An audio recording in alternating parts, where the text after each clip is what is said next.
नमस्कार साथियों, मेरा नाम Rajesh Kumar Meena, lecture electronics, Rajesh Pilot government polytechnic college Dausa.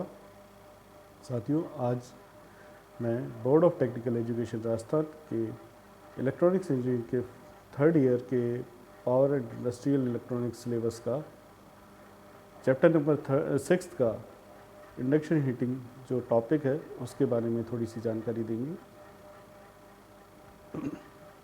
साथियों, किसी भी इंडस्ट्री के लिए हीट बहुत इम्पॉर्टेंट पार्ट अदा करता है।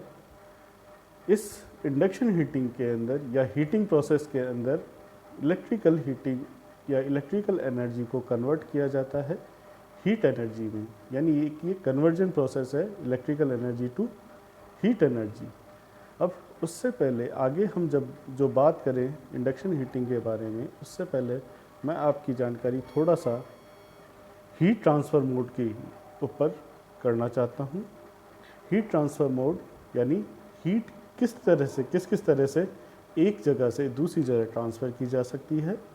उसमें जो सबसे पहला प्रोसेस है वो है कंडक्शन का।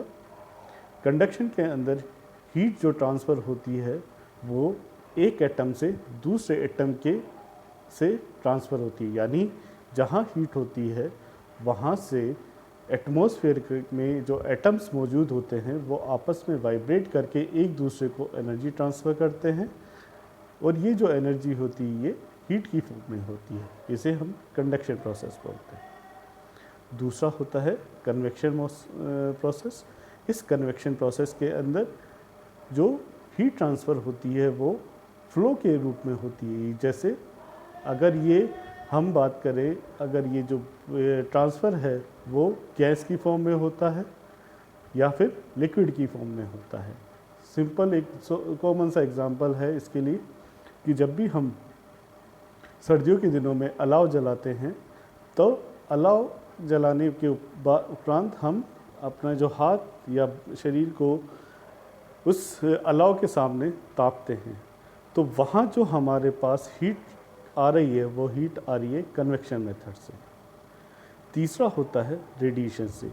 इसमें transfer of heat energy by means of photons in electromagnetic wave source, यानी जो एनर्जी है हीट एनर्जी का ट्रांसफ़र है वो फोटॉन्स की फॉर्म में होता है। दो तरह की चीज़ें होती हैं, फोटॉन्स एंड फोनॉन्स। तो यहाँ जो फोटॉन्स हैं उनकी वजह से हीट ट्रांसफ़र होती है। जो इंडक्शन हीटिंग क्या होती है, इसे हम अगर डिफाइन करें तो induction heating is the process of heating an electrically conducting object usually metals by electromagnetic induction through heat generated in the object by eddy currents. यानी हम दो मेटल्स लेंगे, एक कॉइल होगी, उस कॉइल के अंदर हम इलेक्ट्रिकल करंट फ्लो करवाएंगे। उस इलेक्ट्रिकल करंट की वजह से जो इलेक्ट्रोमैग्नेटिक करंट इंड्यूस होगा दूसरे मेटल के अंदर, जिसको हम हीट करना चाहते हैं, वेल्ड करना चाहते हैं, जिसको हम गर्म करना चाहते हैं, पिघलाना चाहते हैं, उसके ऊपर हम इस करंट का इलेक्ट्रोमैग्नेटिक इंडक्शन करेंगे। तो उसमें जो हीट जनरेट होगी वो हीट हमारे उस मेटल को या जॉब को गर्म करेगी, हीट प्रोड्यूस करेगी, और ये जो वर्क होगा ये एडी करंट्स की वजह से होगा। हम इस डायग्राम में अच्छे से देख सकते हैं कि एक कॉइल है, कॉइल के अंदर एक वर्क पीस है, हम उसके ऊपर जो कॉइल है उसमें अल्टरनेटिंग करंट फ्लो करवा रहे हैं, और वो वर्क पीस को अल्टरनेटिंग करंट एक मैग्नेटिक फील्ड जनरेट कर रहा है, और उस वजह से उसके अंदर वर्क पीस के अंदर मैग्नेटिक फील्ड जनरेट होने की वजह से इंड्यूस जो करंट हो रहा है उस वजह से एडी करंट प्रोडक्शन होता है, और जो वर्क पीस है वो गर्म हो जाता है, हीट हो जाता है। जो बेसिकली ये जो प्रोसेस है, इस प्रोसेस के अंदर जो वेरी बेसिक फंडामेंटल है हीटिंग का कि induction heating make use of I²R losses. यानी जब भी हम इंडक्शन हीटिंग करते हैं तो I²R लॉसेस हमारे आते हैं। उस I²R लॉसेस को हम यहाँ उन लॉसेस को हम यहाँ एज ए हमारा प्रोडक्ट हम उसे यूज़ करते हैं और उससे हम वर्क पीस को हीट करते हैं। साथियों, करंट दो तरह से हम एक मेटल से दूसरे में ट्रांसफ़र करते हैं। पहला होता है इंड्यूस्ड और दूसरा होता है अप्लाइड। अप्लाइड के अंदर करंट डायरेक्टली फिजिकल कांटेक्ट से हम मेटल के अंदर करंट फ्लो करवाते हैं, जबकि इंड्यूस के अंदर क्या होता है कि एक मेटल के अंदर हम करंट फ्लो करवाएंगे और जो दूसरा वाला मेटल है जिसके हमें इंड्यूस करवाना है वो उस फर्स्ट वाले मेटल के मैग्नेटिक फ्लक्स के फील्ड के अंदर उसको रखते हैं। तो इस तरह से जो सेकंड वाला जो वर्क पीस है उसके अंदर जो करंट है वो इंड्यूस हो जाता है। इसका जो बेसिक प्रिंसिपल है इंडक्शन हीटिंग का वो हमारा जो ट्रांसफार्मर होता है उसी की तरह है।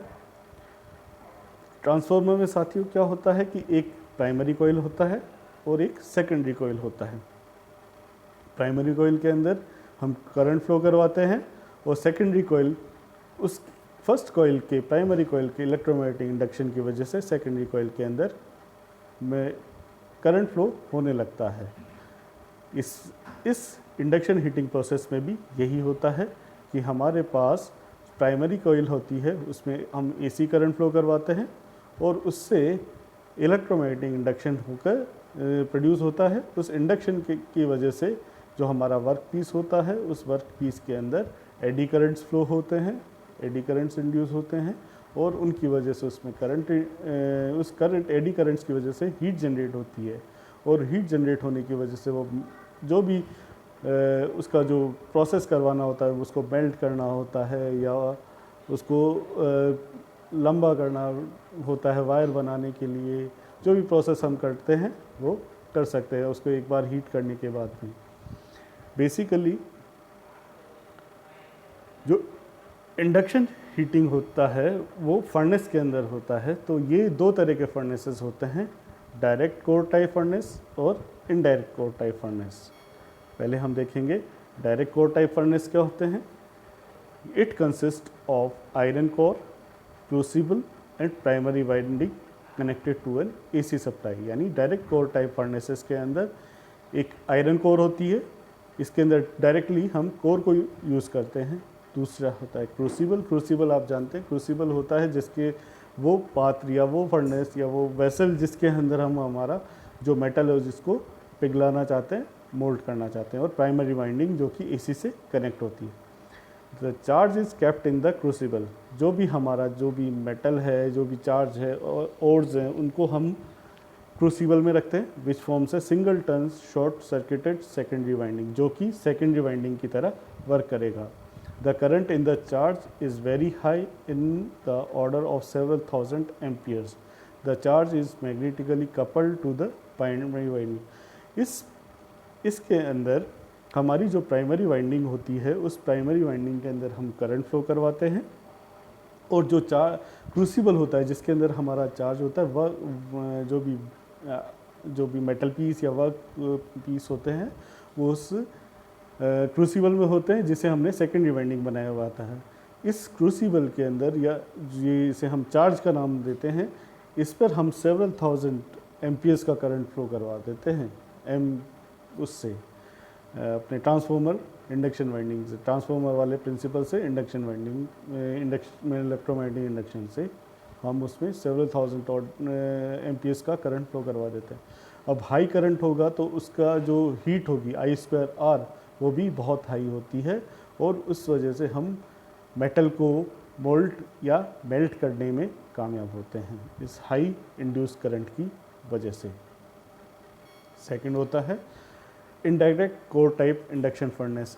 In this type of furnace, induction principle has been used for heating metal. यानी इसमें भी हम इंडक्शन प्रोसेस को, इंडक्शन का जो प्रिंसिपल होता है उसी को यूज़ करते हैं। In such furnace, an inductively heated element is made to transfer its heat to the charge. इस प्रोसेस के अंदर जो फर्नेस के अंदर इंडक्टिवली हीटेड एलिमेंट होता है उसको ट्रांसफ़र किया जाता है, उसको रखा जाता है, वो अपनी हीट ट्रांसफ़र करता है चार्ज पर। जब प्राइमरी वाइंडिंग इस सप्लाई से कनेक्ट होती है और वो सेकेंडरी वाइंडिंग जिसके अंदर जो मेटल कंटेनर होता है उसको सेकेंडरी वाइंडिंग की तरह ट्रीट करवाया जाता है।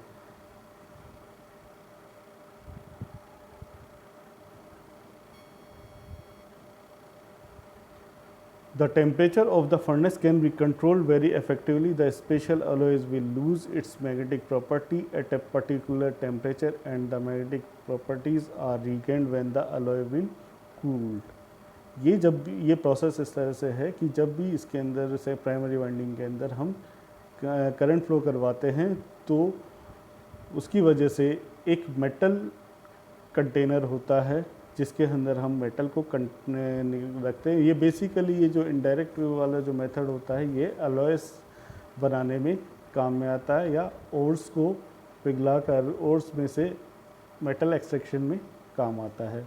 तो जब भी हीट इफेक्ट जब भी उसमें प्राइमरी वाइंडिंग के अंदर करंट फ्लो करवाया जाता है तो उस करंट फ्लो की वजह से जो मेटल कंटेनर होता है जिसमें चार्ज एक्यूमुलेट करके रखा जाता है, चार्ज रखा जाता है, वो सेकेंडरी वाइंडिंग की तरह काम करता है और उसके अंदर वो मेटल कंटेनर जब गर्म होगा तो वो अपना हीट जो है वो उस हीट को उन चार्ज पर ट्रांसफ़र करता है। इसके एडवांटेजेस देखिए, इस प्रोसेस के एडवांटेज होता है कि इसमें जो time taken to reach the melting temperature is less, यानी ये बहुत फास्ट काम करता है क्योंकि करंट की जो I²R होता है इसका जो हीट है वो I²R पर डिपेंड करता है, यानी टोटली करंट पर डिपेंड करता है। तो करंट की स्पीड हाई होती है, इस वजह से करंट के चार्ज के फ्लो की स्पीड हाई होती है, इस वजह से जो time taken to melt material is less. Second होता है accurate power control is possible, क्योंकि हम इसके अंदर जो भी हीट है वो हीट हम प्राइमरी वाइंडिंग से सेकेंडरी यानी हमारे क्रूसिबल के अंदर करते हैं, तो हम इसकी हीट जो भी है उसको हम मेज़र कर सकते हैं, मेंटेन कर सकते हैं, क्योंकि बेसिकली I²R पर डिपेंड करता है और I जो है वो करंट हमारा प्राइमरी वाइंडिंग के अंदर जो करंट फ्लो करता है उसके अकॉर्डिंग, उसके प्रोपोर्शनल ही हमारे सेकेंडरी या क्रूसिबल के अंदर करंट फ्लो करेगा, तो उसको हम आसानी से मैनेज कर सकते हैं। Any shape of crucible can be use, इसमें ऐसा कोई नहीं है कि हमें राउंड शेप का ही क्रूसिबल चाहिए, हम किसी भी तरह का क्रूसिबल हम यहाँ यूज़ कर सकते हैं, क्योंकि ये जो प्रोसेस है वो शेप पर ना डिपेंड करके और करंट पे डिपेंड करता है। The eddy current in the charge result in automatic steering. जो एडी करंट बेसिकली हमारे सरफेस पर सर्कुलरली मूव करते हैं, तो उस सर्कुलर मोशन में मूव करने की वजह से ये जो एडी करंट से ये अपने आप ही इस जो हमारा वर्क पीस होता है उस वर्क पीस को स्टीयर करने में यानी घोलने में कामयाब होता है। तो एडी करंट्स इटसेल्फ ही उस चार्ज को ऑटोमेटिकली स्टीयर करते रहते हैं। इस प्रोसेस में कोई जो भी हीटिंग है वो जनरेट होती है थ्रू करंट, तो इसलिए ये डर्ट और स्मोक और नॉइस फ्री होता है। इसको लगाने की कॉस्टिंग भी लेस होती है। डिसएडवांटेजेस, जो प्रोसेस होता है इंडक्शन हीटिंग का वो थोड़ा सा कॉम्प्लेक्स होता है, क्योंकि इसमें जो फर्नेस डिज़ाइनिंग का काम है ये थोड़ा सा कॉम्प्लेक्स प्रोसेस होता है। The cost of input is relatively high. Interchangeability and adaptability of induction coil is poor. यानी हमारे पास इसको इनपुट्स के लिए जो कॉस्ट है वो हाई होगी और किसी प्रोसेस से। उसके अलावा हमारे पास जो इंडक्शन कोयल्स जो यूज़ करते हैं उनकी भी अडेप्टेबिलिटी और इंटरचेंजेबिलिटी नहीं होती है या पुअर होती है। It can be used for some complex shape of the work piece. ये हमारे पास लिबर्टी तो देता है कि हम किसी भी तरह के क्रूसिबल्स यूज़ कर सकते हैं, लेकिन कई बार कई विशेष रूप के जो वर्क पीसेस होते हैं, कॉम्प्लेक्स शेप के जो वर्क पीसेस होते हैं, उस पर हम इसे प्रॉपरली यूज़ नहीं कर पाते हैं। एप्लीकेशन बहुत इम्पॉर्टेंट है, कोई भी चीज़ अगर हम ये डिज़ाइन कर रहे हैं, बना रहे हैं, तो उसकी एप्लीकेशन हमें पता होना चाहिए। सबसे पहली एप्लीकेशन है फर्नेसेस में। फर्नेसेस यानी भट्टीवाद भट्टियाँ, जो इंडस्ट्रीज़ में भट्टियाँ जो लगती हैं हीटिंग के लिए, चाहे किसी भी तरह की हीटिंग करवानी हो, तो उन हीटिंग्स के लिए हम ये यूज़ कर सकते हैं। दूसरा होता है वेल्डिंग। वेल्डिंग प्रोसेस हम सब अच्छी तरह से जाते हैं कि दो मेटल्स को वेल्ड करने के लिए वेल्डिंग में हम इसको इंडक्शन हीटिंग को यूज़ कर सकते हैं। कुकिंग, घरों में इंडक्शन कुकर्स का नाम सबने सुना है, इंडक्शन स्टोव्स जो हम लोग यूज़ करते हैं उसमें यही प्रोसेस होता है। ब्रेजिंग, सीलिंग, ये मैकेनिकल प्रोसेसेस हैं जो, और हीट ट्रीटमेंट, ये जो प्रोसेसेस हैं ये मैकेनिकल इंडस्ट्रीज़ के प्रोसेसेस में यूज़ होता है। प्लास्टिक प्रोसेसिंग में भी हम इसको यूज़ करते हैं। थैंक्स।